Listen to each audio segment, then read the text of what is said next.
us who you are. My name's Herbert Smith. People call me Yubo.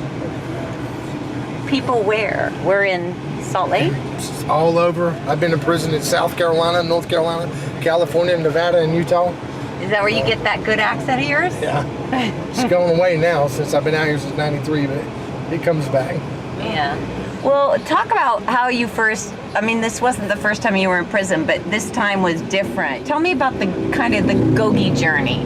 What happened with the GOGI? Well, I came to this prison in Utah and got into gangs and the drug scene and all, and was just being a part of it.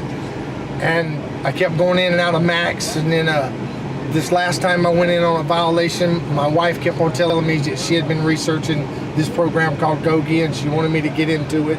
And I kept telling her no, that wasn't me, it wasn't the thing for me. And I got caught with a couple of cell phones and they put me back in max.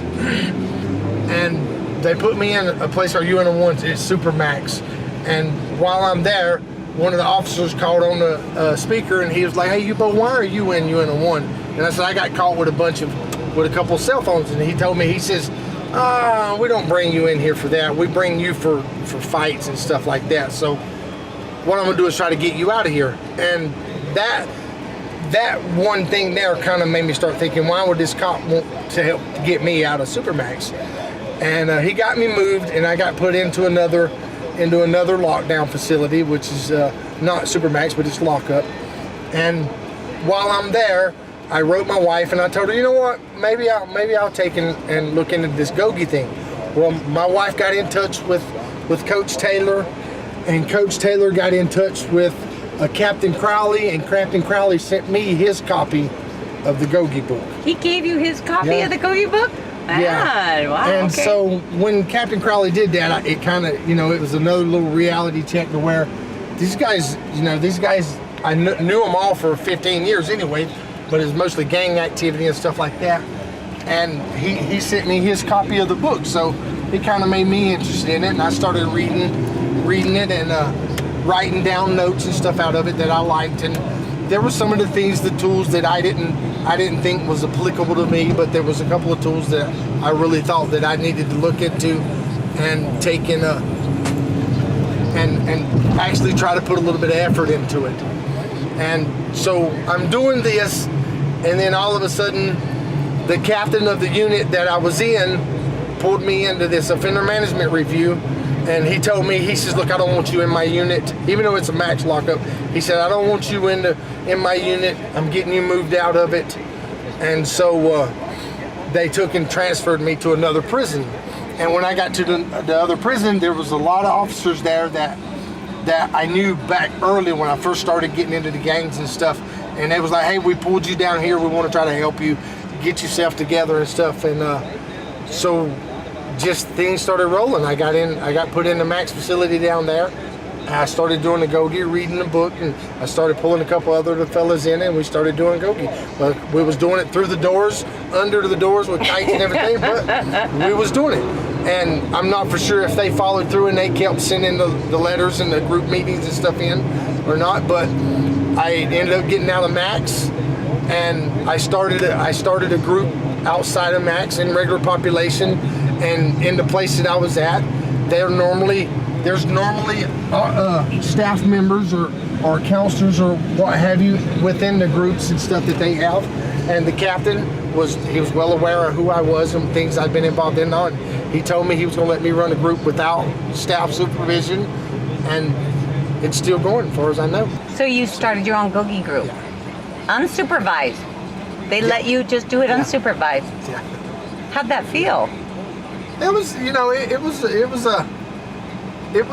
was nervous, but... Were you? Yeah, because mainly the people that went to the GOGI groups that I was in are active gang members. Mm-hmm. And so it was kind of nervous, but it worked out real well. We did good. There was some playing and stuff, but it worked out. The guys was pretty receptive to it. And like I say, they're still going, and I'm going. And now we're gonna go to a coffee shop. Only the best coffee will do. Okay, now I'm not for sure if I'm down far enough or not. place. Parking right here. Cool. That's what I've got.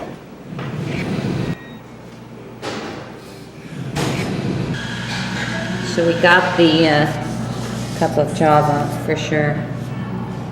What are you wiping your brow for? Is that nervous or just? No, with my prosthetic legs, it raises my core temperature, so.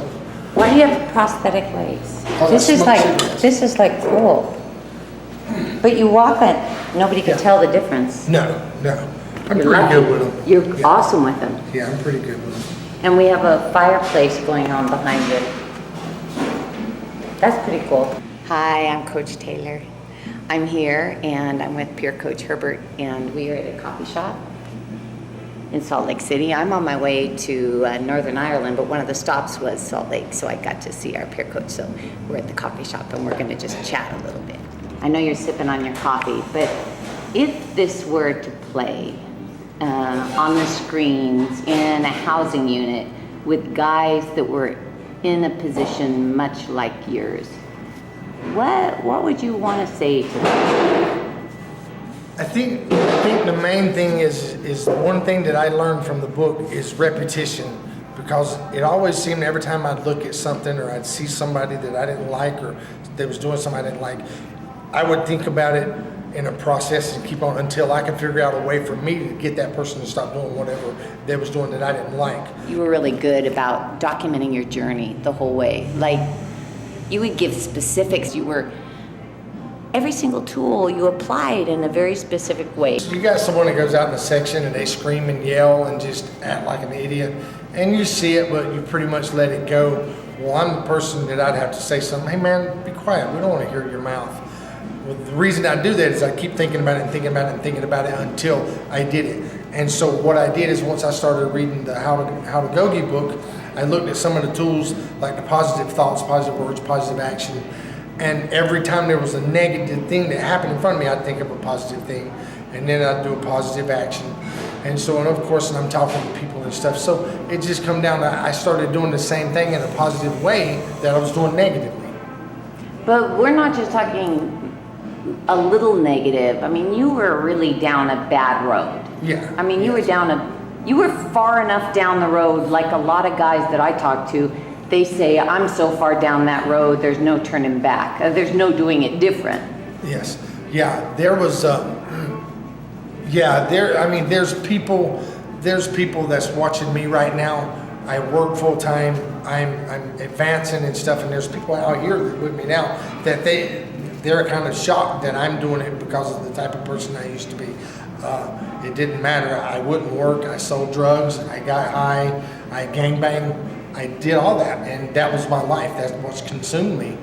And so I'm 44 years old, and I started this journey, 2.5 years ago? Yeah. So for 40 years, I did that. I was in youth authorities and all these other prison systems.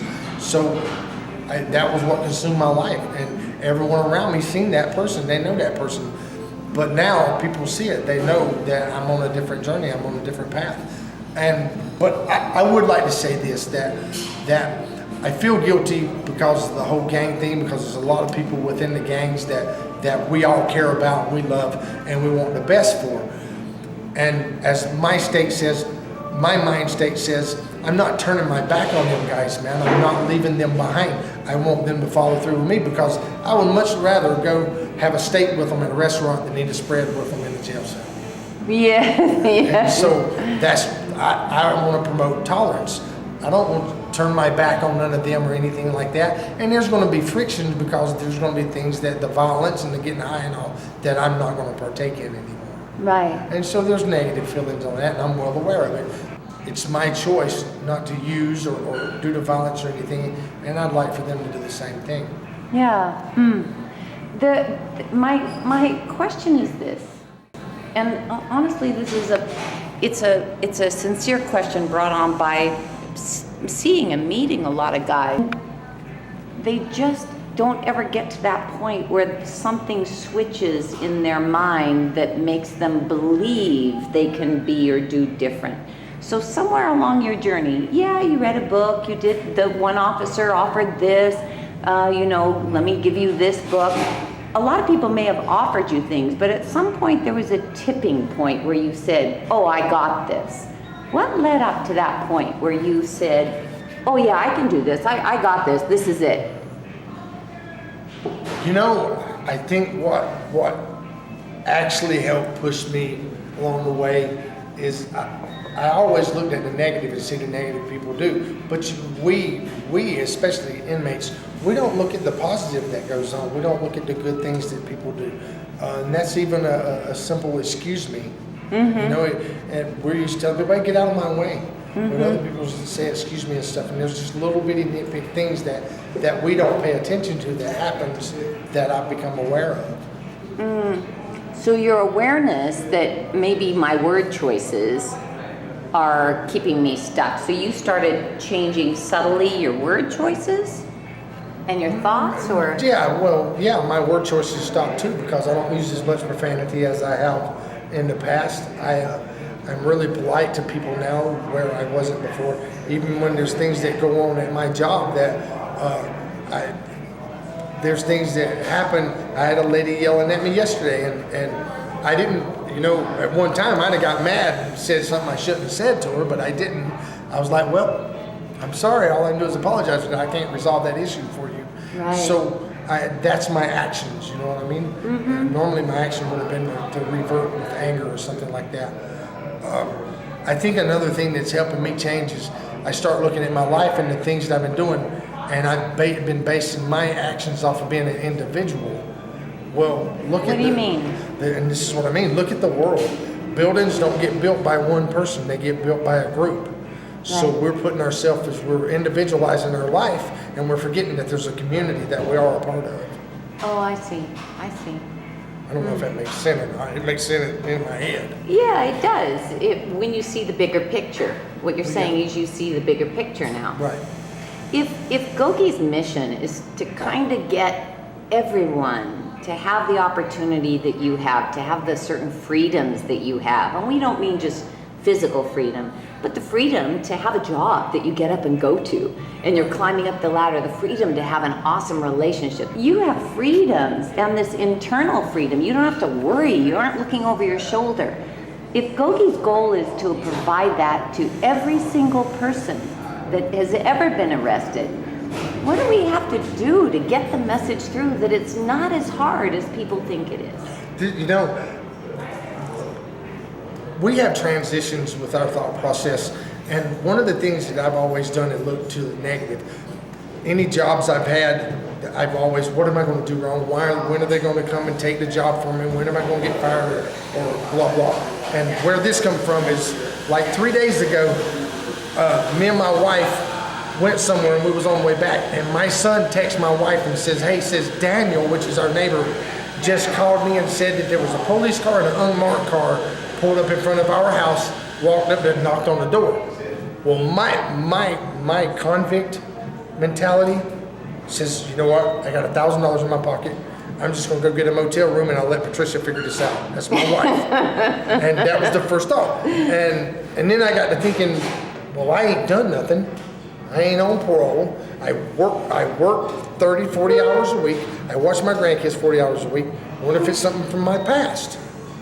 So me and my wife talk a little bit, and we go to the house to see if they left a card or anything. They didn't leave a card. We go in the house, and she says, what are you doing? I said, well, I'm calling them.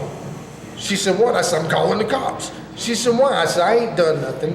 Why should I not?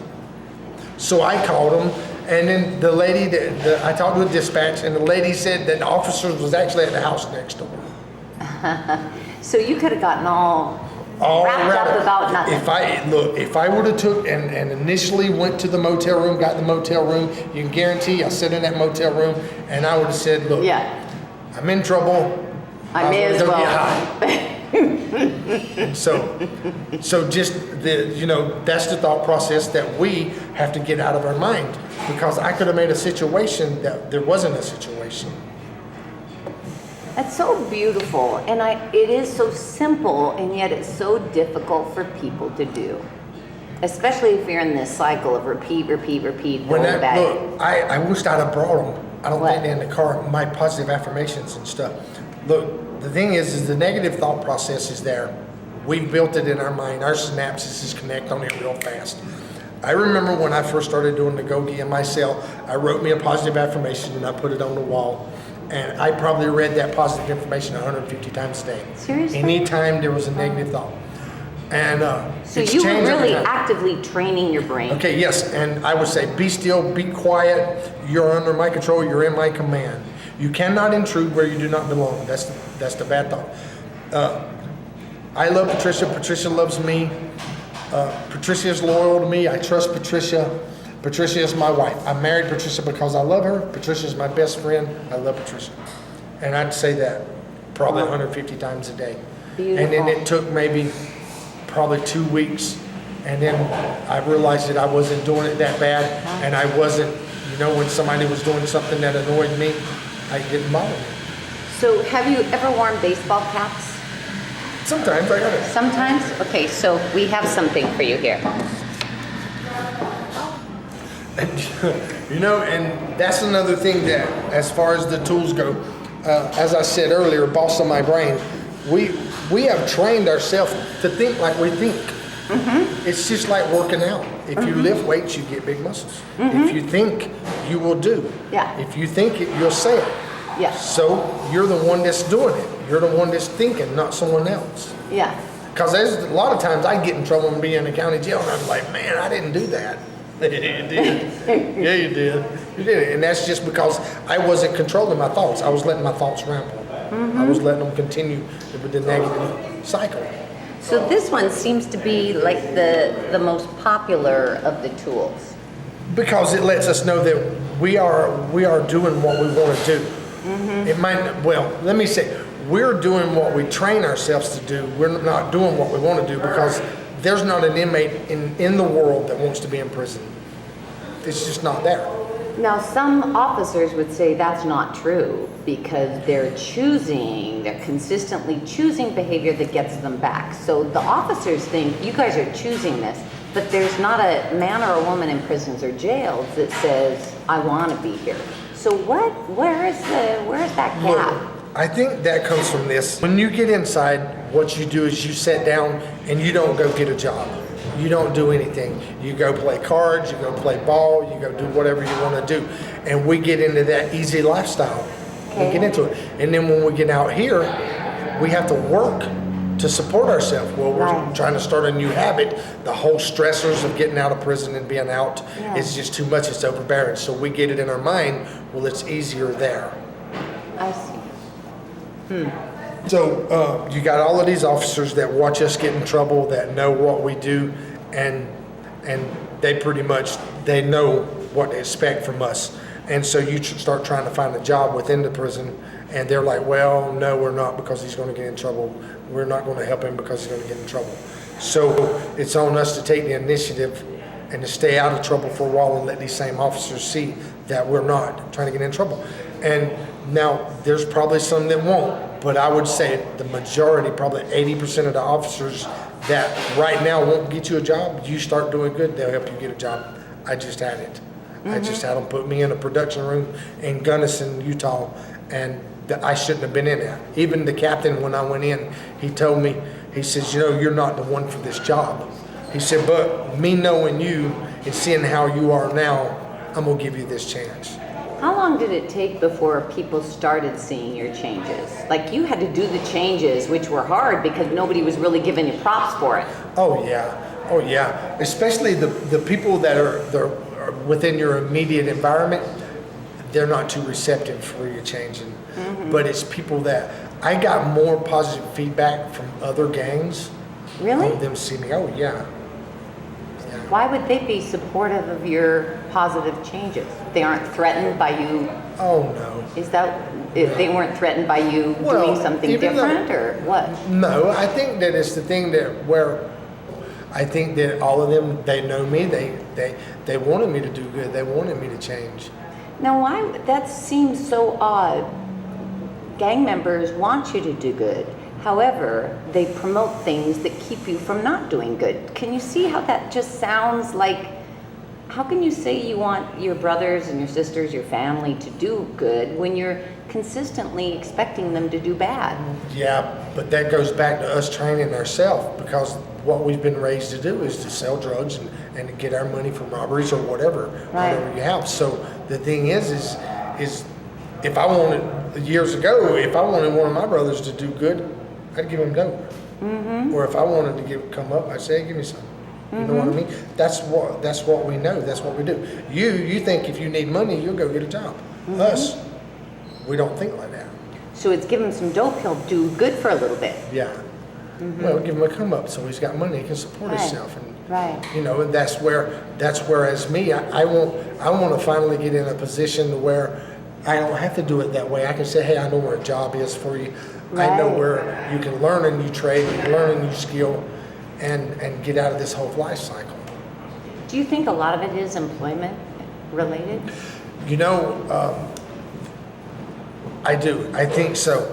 And one of the things that I want to do is I would like to have like 5 or 6 companies that are felony friendly, and one, hypothetically, one is a restaurant, one is a construction company, one is a house cleaning company, one is working on cars.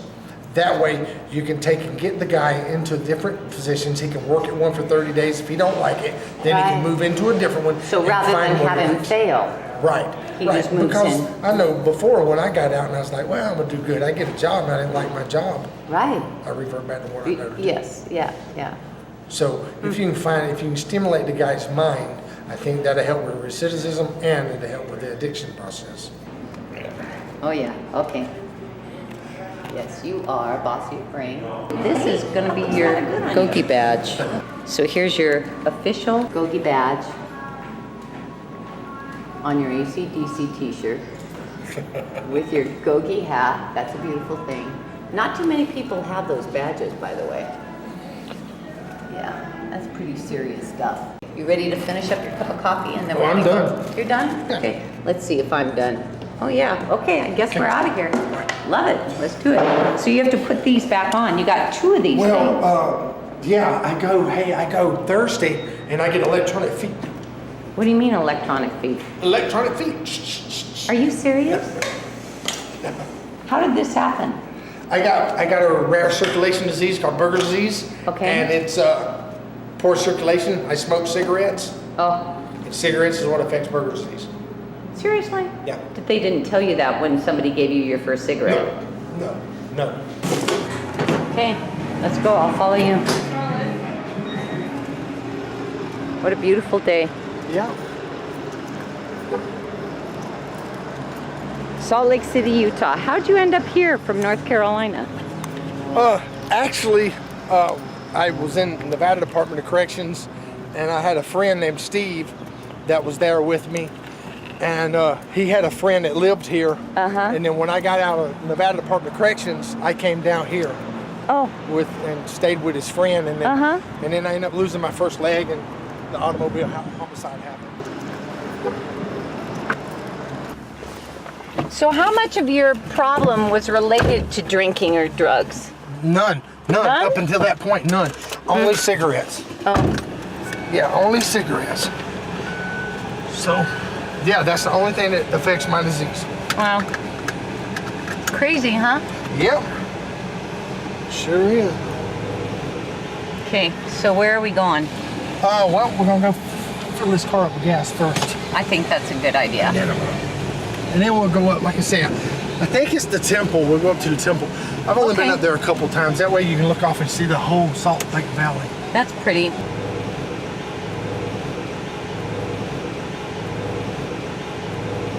It's everyday things like pumping gas, right? Yeah.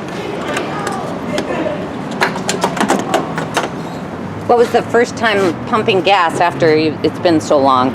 Was that kind of weird? It's definitely weird because things has changed now to where everything's digital. Everything's digital. Yeah. So you have to add codes in and. Yep. So when a guy gets out and he gets a little nervous and he starts coming into this digital world, what's your advice? Oh, what? Read the instructions. On everything. Everything. Read the instructions. Man. Yeah. And you had said that you thought that a high school education was pretty important. But, you know, like I said, I just graduated high school last November.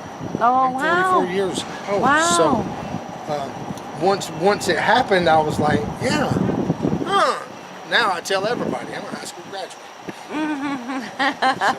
So how many years were you kind of removed from society? How many years were you not driving a car and not carrying a credit card? Probably about 27, 26. 26 or 27 years? Yeah.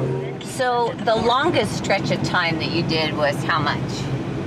You kind of popped back and forth. 9.5 years. 9.5. And then this last stretch was 4. 4.5, yeah. And 3 to 4 is about my average. It's a lot of time to miss. Yeah. Yeah. You're making up for it now, though. Yeah. In a really good way. Possible promotion at work. Yeah, I'm excited about that. You got a wife that loves you. You got family that wants to be with you. Yeah. I mean, that's kind of cool. Yeah. And it's overwhelming at times because I look at everything I've done, and it's kind of overwhelming. I see that I never really paid attention to the financial burdens on family and stuff like that. And then I got out this time, and I sat down with my wife, and I was like, hey, let's look at the bills and stuff like that. And because this time she expressed them and expressed the financial burden that it was. I just looked at the bills and stuff, and I was like, wow. So for this last violation, hit you that you being away is a hardship on everybody. Right. So I just done a violation for 4.5 years, and for that 4.5 years, the only reason my wife was able to come visit me, accept my phone calls and stuff, is because she was living off her credit cards. Oh my Lord. And now and she works, you know, my wife does work. So the thing is if I'd have had very much more time to do, she would have been sunk. All of that would have stopped because she wouldn't have been able to pay the monthly minimums. Right. So, you know, and now I realize that. And then on the days when I get up in the mornings and I'm like, well, I got to go to work today. Oh, well, my fake leg's hurting me, blah, blah, blah, blah, blah. And then I look at what my wife did for the last 4.5 years. Yeah. She worked 5 days a week, 2 jobs. She worked a full-time job and a part-time job. And then on Fridays, she babysitted my grandkids. And then on Saturdays, she come to visit me. And that was her life, 5 years. That was her life, yes. And now I look, and how can I be selfish and not go to work that day? Because on Fridays and Saturdays now, I can go fishing. so she didn't get to do none of that, you know? Right. Actually, she's probably, if you really, really think about it, with me going to prison, my wife is probably 10 years behind financially because of me, because of me going back to prison. And so now I've been out of prison since April 12th. The only thing that I have bought me is 2 pair of shorts to wear to work. Right. I haven't bought I bought some shoes, but I haven't done anything like that and we've had the money to do it, but we put it on credit cards. We've done other things with it that it needed to be done. And that's all because now I'm finally looking at the impact I've had on her. Do you think that's a motivation for some guys to really do it right? Is the motivation of how can I contribute to my family or the people I love? Do you think that's a good motivator? Gotta be. Yeah, because once we stop looking at ourselves of us getting high or us messing up, and we start looking at our kids and stuff like that, your relationships, if you get out and you do the right thing for a little bit, it will. Your kids, if your kids don't talk to you, don't do anything to you right now, you get out, look, don't do it for your own selfish pleasures as far as, well, I want to see my kid, I want to do this. Do it for them. All you got to do is say, hey, look, here's this. You know what? Next week we can go out and do something if you want, but do it for them. Don't do it for yourself. And slowly but surely you'll get what you want out of it. So invest in their betterment before yours, and eventually you're going to end up happy. Right. Right. It's kind of hard for some people to do when they feel like, yeah, but I've just done 26 years. It's hard for me. It has to be about me. But what you're saying is keep a focus on where you can contribute. Right. You know, I think this, if you take and you do a little bit more for your family, whether it's kids, grandmother, grandfather, or whoever, you do a little bit more for them. And before you realize it, when they get in a good spot, you're going to look at yourself and you're in a lot better spot than you've ever been in your life. Really? Yeah. Because I never thought that I would have driver's license, have insurance on my car, have a credit card, a wife with kids. I never thought none of that. It just, I didn't see it in my life. I just didn't ever see that I would have these things. And now I can. Did you ever see yourself living to be this age? Did you think, or? Oh, no. I mean. No. Oh, good God, no. Especially with people that know me, people that have been around me. Yeah, somebody should have killed me a long time ago. Wow. What? Oh, well. Here you are. Yeah. A grandfather now. Yeah. Crazy, huh? Yeah. Yeah. And the thing is, you take care of the babies. Yeah, I watch them 40 hours a week while my daughter goes to work. What are you teaching them, and how are you teaching them? Definitely not teaching them the things that I was taught. You know, I'm not down with my grandson being violent. I'm not down with him. We actually just here a little bit ago implemented. We used to, hey, you want to play fight? You want to play fight? And so we just actually not even a month ago implemented no more play fighting, no more nothing like that, because he started doing it he's 3.5. His little sister is 1.5. So he started play fighting with her. Oh. And so, yeah, that's no good. Mm-hmm. Because it teaches them the bad thing to do. Now, where is this place? Where are we going? Okay, this is the, I think this is the state capital. Yeah, the capital. Okay, and I was thinking That's it was beautiful. Yeah, I was thinking that we was going to the. That's lovely. I thought it was the temple up here. I knew it was either the temple or the state capital. Like I said, it's been a long time since I've been up here, so we may have to. That's why I filled the car up with gas. We may have to get lost a little bit, yeah. huh? Yeah. Wow, that's really, really pretty. Yeah, it's beautiful up here. When we were in, I think it was Pelican or Kern Valley, the guys said, we said, what do you want to see more of GOGI TV? And they said, overwhelmingly, we want to see guys and girls that have been inside and who are now living GOGI. We want to see that, and we want to see scenery. Yes. Why is scenery such a big thing? Why would they want scenery? So look, here's just to bring it up. So I get put in South Carolina Department of Correction when I was 18, and I go to a prison, and I meet this guy named Ralph. So Ralph had been down 27 years. Well, we're in a closed fenced area, you know, and then we both advanced levels, and we got to go to this other prison, and it only had a 3-foot high linked fence. And so we get there, and they pull the van up, they start unloading the stuff off of the van, and all of a sudden Ralph takes off running across the yard, and I'm thinking, oh man, Ralph's gone. He's gonna escape. And he runs up to this tree and grabs this tree and hugs it and kisses it and says, I ain't grabbed one of you in 27 years. Serious? Yeah. 27 years he had not. 27 years he hadn't touched a tree, so. Wow. Wow. Yeah. So we're gonna have to do some tree shots then. Well, we're gonna have to get some close to some bark.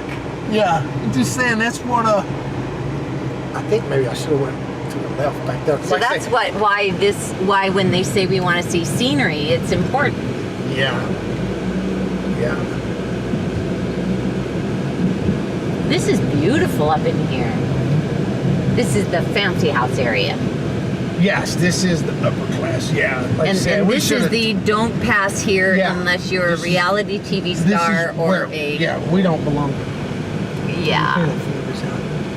Look at the snow on the mountain peaks. Now, what mountain is that up ahead? You don't know? Might be the UN's. I don't know. Yeah. It's been, I've only been up here a couple of times. Unfortunately, my stay in Utah was, been in prison, but. How long after you got here were you locked up in the... 9 months later. It only took 9 months. Yep, 9 months. So it's time to get us some grub. Yeah. Beats prison food. Yes, it does. So you just held that up to your mouth and you gave it a Yeah. command. And Yeah. so what did you do? I just said Sizzler. And now the phone's going to be taking us to the nearest Sizzler. As long as we ain't going in the wrong direction, because I ain't been out long enough to really follow this thing. So your phone has a built-in GPS and it's taking us You are the fastest route. You should reach your destination by 1:36 p.m. That's pretty cool. So that's an app that you have on your phone. Yes. What is the app? It's called Google Maps. Okay. It's free. It comes with the phone, so all you gotta do is... it understood you even with that accent? Yes. Yes. Yes. Okay, so we're headed over to Sizzler. Yeah. Okay, that'll be nice.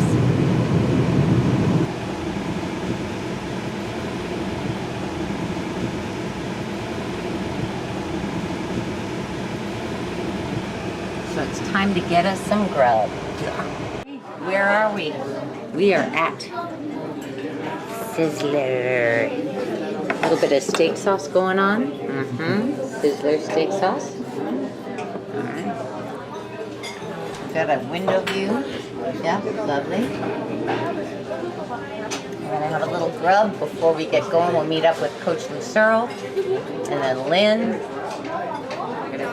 Okay, what do you got going on there? So this is chicken. Looks like chicken and piece of ham and cheese, shrimp, steak, potatoes. That looks fries. pretty good. Yeah. You don't put steak sauce or anything on it? Yes, I will. You will? Not a lot. But No yeah. ketchup on the fries? Yeah, I'll get them. Yes, you can do the whole thing. Well, we will not interrupt what looks like to be a very delicious lunch. So goodbye, Sizzler. They're full bellies. So you're gonna go home and see your wife and say hi to Patricia. What are you gonna tell her about our time together so far? I just tell her everything we did and stuff like that, you know what I mean? Uh-huh. And maybe she'll take a nap and come up. One guy said, he wrote a letter and he said, I really love GOGI TV because it's honest, it's real. Right. Well, I do think that's something we all have to do is, I know when I first started doing time, and even after that, I had this whole fake story about how good of a drug dealer I was, how good of a car thief I was, all these things, but I was lying to myself, and it didn't take very long for me to tell those stories, and I started believing it myself. And then Are you serious? Yeah, and then I'd get out of prison, and it'd be like, that didn't happen. That wasn't like that. I didn't have those connections. I didn't do that. So I think that is one of the things that we have to do is be honest with ourselves about our imperfections. Right.